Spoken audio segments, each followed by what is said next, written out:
All right, I know a few people are still trickling in, but we're going to go ahead and get started. So welcome to YPC Media's February webinar. Today, we're going to be discussing the future of Google search ads. I know this has been a topic for a lot of our clients at YPC Media. If you are new here and looking to learn more about Google ads, great place to start in just the new, fresh way of 2026. So I'm Katie Fitzgerald. I am the Director of Operations here at YPC Media. And I'm joined today by Amaya Britt and Corey Honeyman. So thank you both for joining and talking with me about this today. Thanks Thanks. for having us. Good to You be guys here. both are the experts, I feel, in this category right now, dealing with a lot of these transitions and this types of accounts that we're running. So our goal today is to go through the sunset of Google Call Ads. A lot of you had attended our webinar back in November when we first heard about this. So I will reference that quite a bit. It is available on our YouTube page. So we did go through a lot of that. I'll highlight some of it today, but if you're looking for more details, that's a great place to start. Just talking about what is the reason for why they're sunsetting and what they're replacing them with. We are going to bring up some real case studies today. We're going to show you a couple Google accounts that we have running with some of our clients here, just so you can see some results we're seeing in the early adoption of the transition here. What changes you should be making right now to protect your leads. So, this Google Call Ads is going to impact all types of leads that come into your business and how you prepare your team and what your strategy should be for the rest of this year.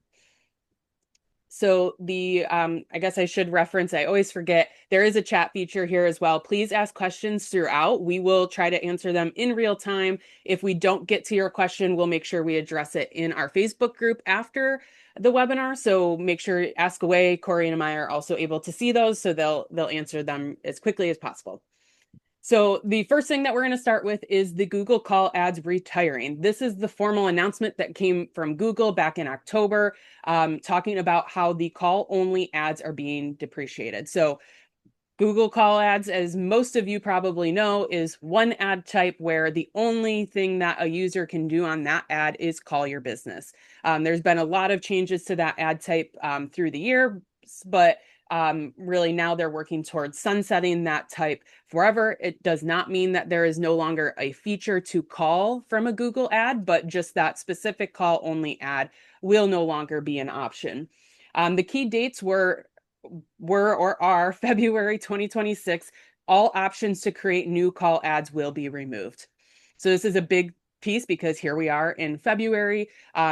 We are seeing all sorts of different things in our accounts that we'll get to as we continue on here today about that feature. But moving forward, we won't be able to create this campaign type at all. However, any call only ads that are happening right now can continue till February 2027. So we're going to get into all the nitty gritty with that. What are they replacing it with? Is right here. It's kind of hard to highlight in these Google snippets, but what they're calling a RSA, that is a responsive search ad. So with that, it's a much highly automated ad type where there are more than one option to create an action on, whether that be clicking to your website, a location snippet, or that call feature that we all know and love. So with that, Amaya, can you kind of go through, oh, I have one of these in here too, for the call ads, the difference between, this is what I meant to be referencing, I apologize, but the difference between a call only ad and a responsive search ad to the common user, there is no visual difference as you see and look from left to right. We did review this back in November to show you the key differences here. The biggest thing being the one on the left here, that call only ad. If you click up here, down here, all of them generate a call. On the right-hand side, if you click on up here, you're going to go to the website. If you click down here, you would call. So that multi option from there. So now, Amaya, can you go through breaking down why we think Google's doing this? Yeah, I feel like this is the most frequently asked question I get when I'm talking about this is why in the world is Google getting rid of this? I know it sounds a little scary. Any change is always a little intimidating at first, but I think there's a lot of really good pieces that come with changing to a responsive search ad. So as Katie showed you, the option to call is not going away. There's still that option for a call asset But what these new ads do are now supporting users to have different outcomes. So, like clicking to a website. So, call ads are or were a specialized format with limited optimization options. It was kind of a one size fits all. There really wasn't any like machine learning or AI automation when it came to how the ads were served or who they were served to.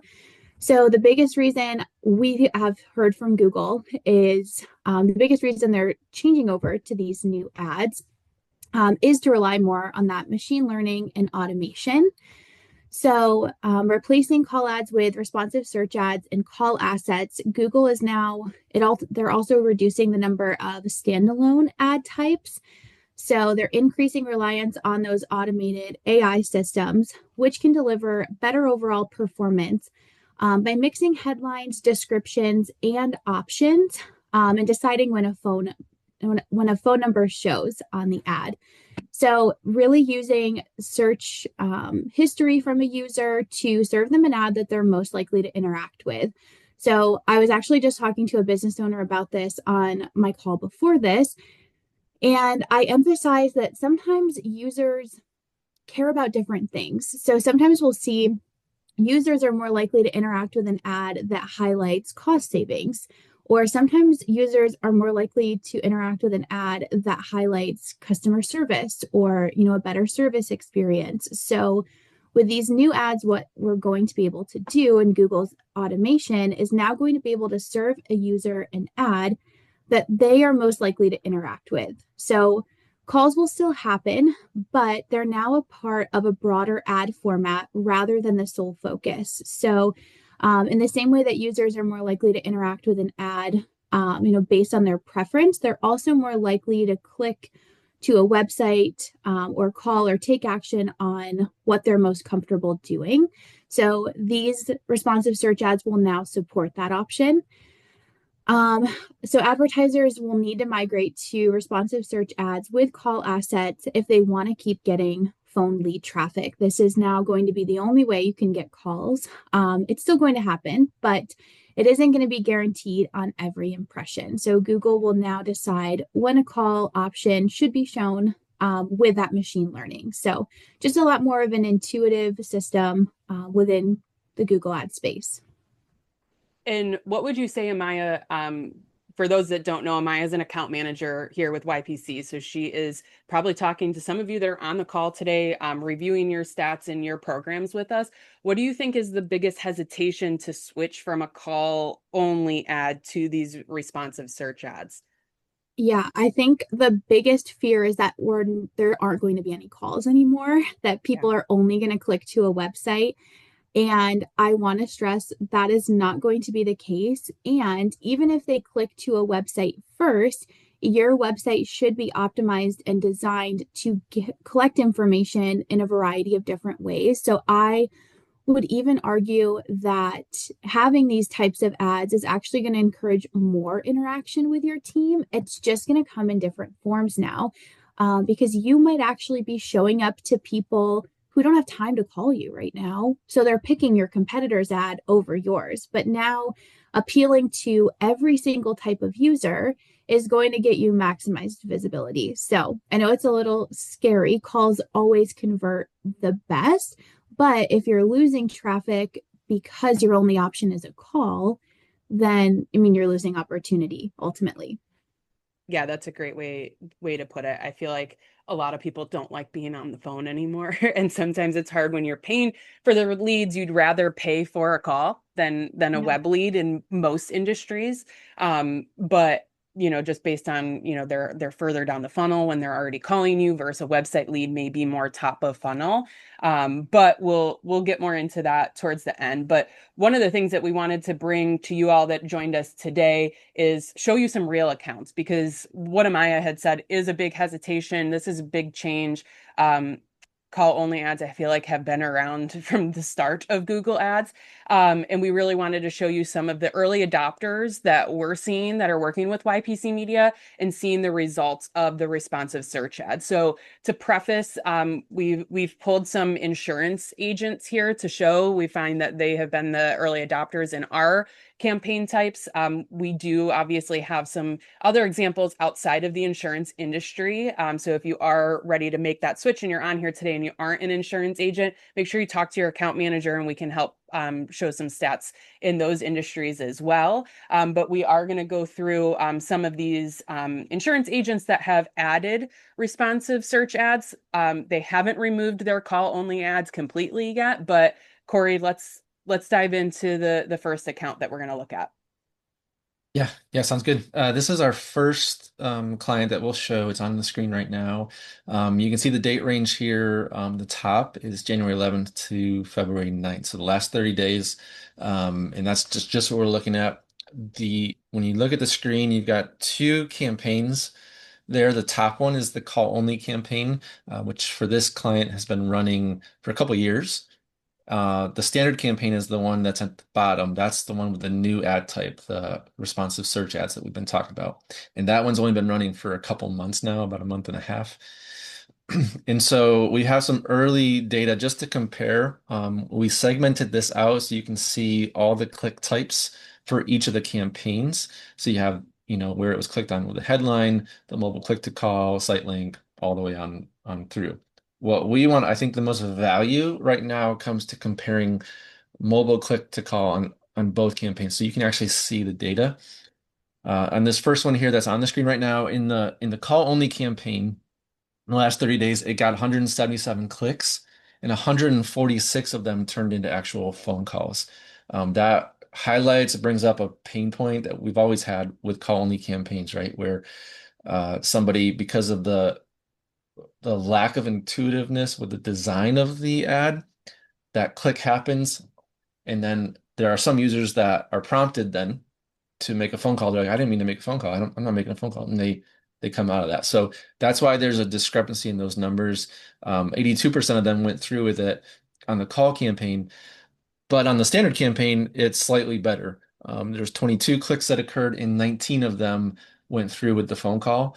So it's not a huge jump in this data set that we have looking at, but it is a higher percentage did follow through, leading us to think that these were more intentional phone calls. They saw the phone button, they clicked on it, and they intended to make a phone call. So I think that long term is going to represent a really big win for clients that embrace this and go ahead with it. The next slide brings the comparison of the cost per click between the two. Again, we're segmenting out just the clicks, the mobile click to call. So on the call only campaign the last 30 days in the same client, the cost per click for that was just under $9. And on the standard campaign with the responsive search ads, the clicks on that call extension, that call asset, was just over $5, so $5.40. So it's about 40% less.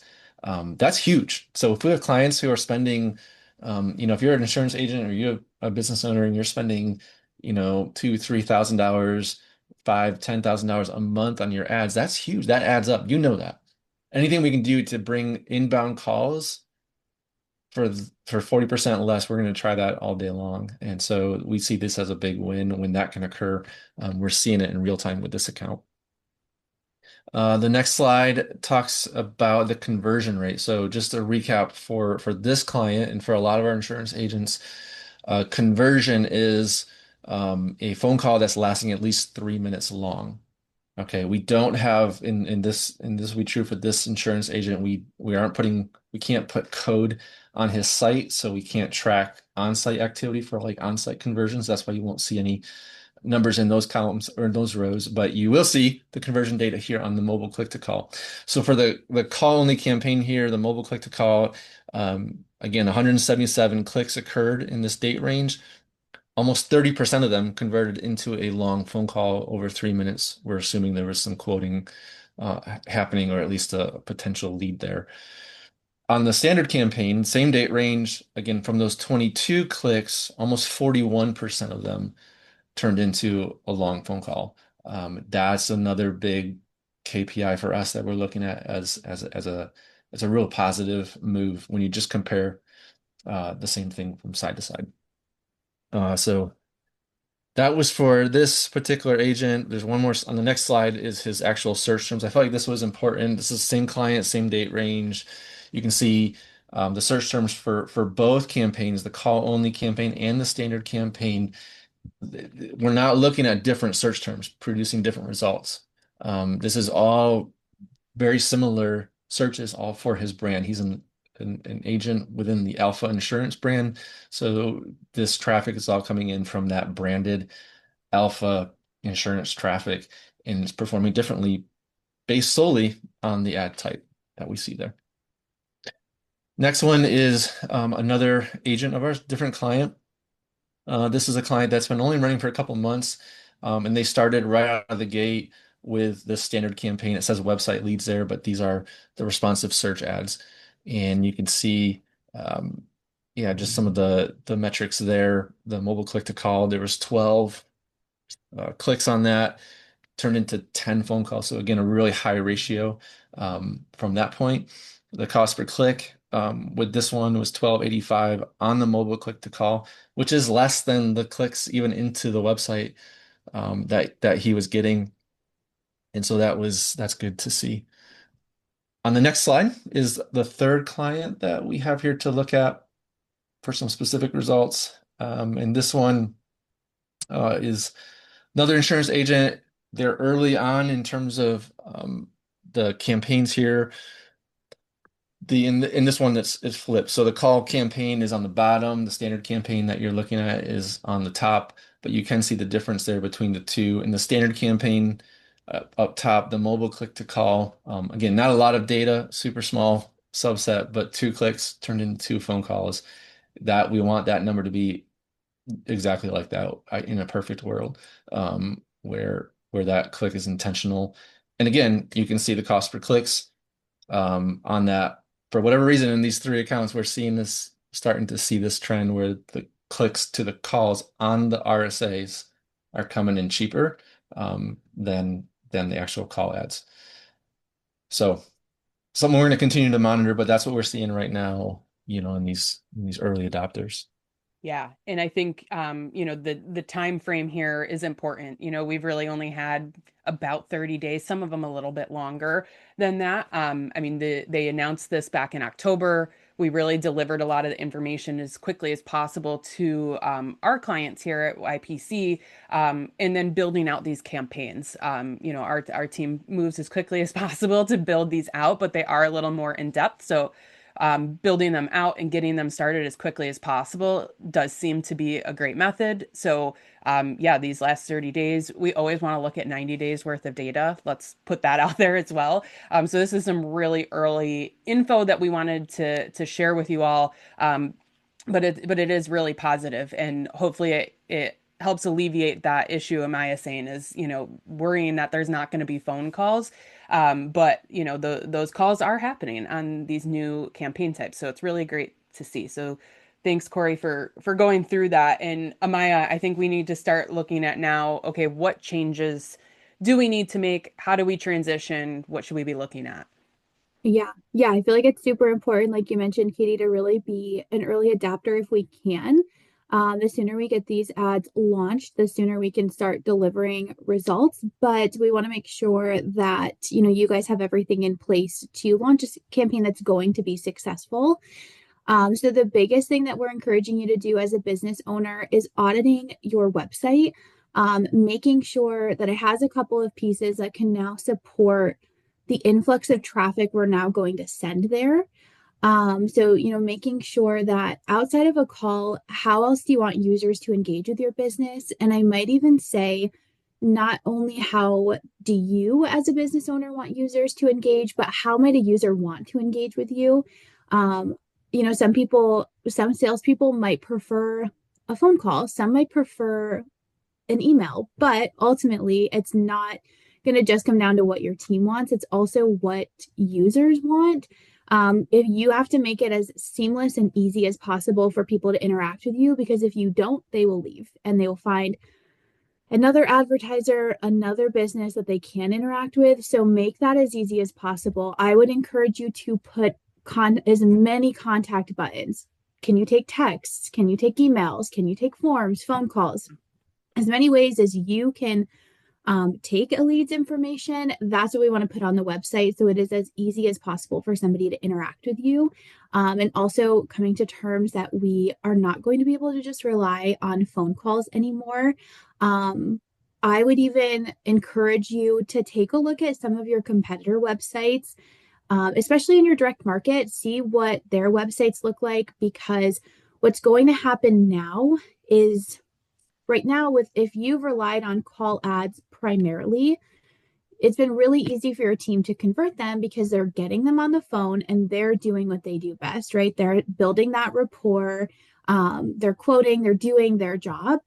Now your website has to do its job. Your website is that first point of contact, so it really needs to represent your brand, your team, and differentiate you from the competition. So take a look at your competitors' websites, see what's different, see what ideas you have to maybe make yours better. And also talk to your account manager. We could also look at, highlighting things that don't only or that differentiate you as a business owner from your competitors. Are you involved in the community? Have you won awards in your industry? Let's highlight some of your Google reviews. Let's really give that user the option to say, wow, this business owner is better than anyone else. I want to convert from there. And then making sure that your forms are integrated into your systems. This is just going to ensure the seamless support of an influx of information coming into your inbox. So if we can integrate those form submissions into the CRM you're using, I encourage you to reach out to your account manager and see what that process is. Our website team is great and I can't figure it out, but they'll be able to figure out if we can do it or not. So just see if we can do that. I think that's really helpful for your team to be able, because right now, I mean, you guys know this, if you have any leads that your team is responsible for outbounding, getting that person on the phone or reaching out to them as quickly as possible is going to set you apart. Which leads us to also automated contact points. I would encourage you to look at the CRMs you're using or the systems you have in place to see if there is any automation that you can set up. So when a form is submitted or a text comes through, there's an immediate response that comes back from you or your team. It really is contacting these leads as quickly as possible. And again, if you've relied on call ads for a long time, it's definitely worth maybe retraining your team on the art of outbounding. It is different, and we know it takes a lot more patience and perseverance to outbound. So it never hurts to have a quick refresh for the team so that they are managing these web leads quickly and seamlessly and, contacting them as many times as possible to get that sale. And then auditing your analytics and tracking. This is something our team can help with. If you haven't looked at like Google Analytics on the back end of your website in a really long time, you probably should reach out to your account manager if we manage your website for you to make sure those signals are firing the right way, to make sure tracking is set up, because the biggest thing that we see with Google Ads is having accurate conversion data is going to help the campaign optimize better. So really making sure that we have a good system in place to track that activity once it lands on the website. And the last piece is turning on responsive search ads and begin testing. We would love to run these side by side. We don't want to cause any panic. We're not going to stop anything we're doing on the call ad side just yet. But staying ahead of the curve, we know the official stop date is February of next year, but we don't know if we're going to get less impressions, if your call ads are going to start ranking lower. So we're really encouraging business owners to take advantage of being an early adapter to this, starting to run these ads, get some data, and build up that campaign. Yeah, I think that last point's really important because right now in our industry especially, there's speculation from advertisers and media buyers as we're looking of, okay, we can run them for the next year, but what what does that mean? What are they going to really look like? We haven't had the official turn off of the creation. We're seeing all of those points that were on an earlier slide, but we imagine that that is going to happen any day here. And once that change does happen, are those ad types not going to be prioritized? We all well know Google algorithms are really hard to figure out, just like a social media algorithm or anything like that. So we don't have definitive answers on that, on and when we'll see that, but we do know that we're seeing clicks and calls happening on the responsive search ad types. It's not affecting campaigns that we're seeing to have both ad types running. It's definitely a great idea to have both of them running. And we know the longer you have ads running, the better they do. They're more ingrained into the algorithm. Google knows how to serve those ads. So we really want to make sure you don't have any downtime. You are still getting the leads into your business that they need. I think another last point that I want to make too, and feel free, anyone, if you have any last minute questions, we'll definitely have 2 minutes here or so to answer some questions, is that the call only ads are going to impact all of the ways that you get leads. So we know a lot of, you know, live transfers come in from Google search ads that maybe are a little pre-vetted. That's going to impact those live transfers too. So this isn't going to be just this category for you as a business owner. This may impact if you are lead buying outside of this type of program. It could impact those as well. Maybe in terms of costs, because you know, any advertiser out there that is providing those lead transfers is going to have to switch their ad type and probably have to do some of those cold calls for you from those web leads, and they'll have to adjust their strategy as well. So making sure you're really aware of, you know, how this may impact all inbound leads is truly important. And coming soon, kind of just to tease into March, we are going to be talking more about how to diversify your strategy of marketing and how you can really start coming to a full funnel approach. All these major players, Google, Meta, really want to have you start at the top of funnel and continue to bring someone through your customer journey. So I think it's going to be something we're going to keep seeing more of and continue to adopt to. One kind of question, Amaya, that I have also seen is we've talked a lot about websites and landing pages, and I'm putting you on the spot here. What might you say to somebody that can't edit their website or do anything to their site? Build a new one. No. I mean, I think having a site that you have full control over is so valuable. If you can't edit it, but you can track it, I feel like it comes down to being able to track. I think that's the biggest importance. And like I mentioned, like this is now what's going to impact somebody converting. So if you don't have a site that you have full control over and you can, I would highly, highly encourage you to build a website that you can, because everyone's going to have to do this. So like Katie said, the companies that you're getting live transfers, internet leads from, everyone's shifting to this new way of advertising. And if it's going to come down to how your website looks, how easy it is to engage with it. So if you can create a website that is specifically branded to you and that you have full control over, I would encourage you to do that, because it might be a matter of having conversions or not. Absolutely. And if it is down to a compliance issue or something of that nature, we obviously recommend you follow your compliance rules, and just really ingrain yourself into the tracking. We know that a lot of you that are captive agents, there is some tracking available on the back end of sites. So make sure you're fully aware and it's ingrained in your system to make sure you review those stats, and especially sharing some of those stats with your account manager so that we can get that back to Corey's team here and make sure that that information is being shared so we can further optimize the campaign is really great. So I don't know, Maya, does that on par with what you're seeing? A lot of agents share some of that info that they're seeing too from web leads. Yeah, that is super. I mean, we always want that transparency. So sharing that data with us is super helpful too. You know, if we can't put direct tracking on there, that helps us kind of inadvertently adjust it that way. So yeah, definitely sharing all of that with your account manager is super helpful. Awesome. So we will leave you all on that. I think more to come on monitoring these ad types. Make sure you know how to get in touch with your account manager. I know plenty of you do know that, but if you do not, feel free to connect with one of us on this call. The QR code here is to join our Facebook group. Please join that. Ask any questions there. It's a great way to get in touch with the entire YPC Media team. We're all on there, so you can get insights from anybody on the team really from that. So thank you again for joining us. Hopefully, we will see you all next month and have a great rest of February, everyone. See ya. Thanks.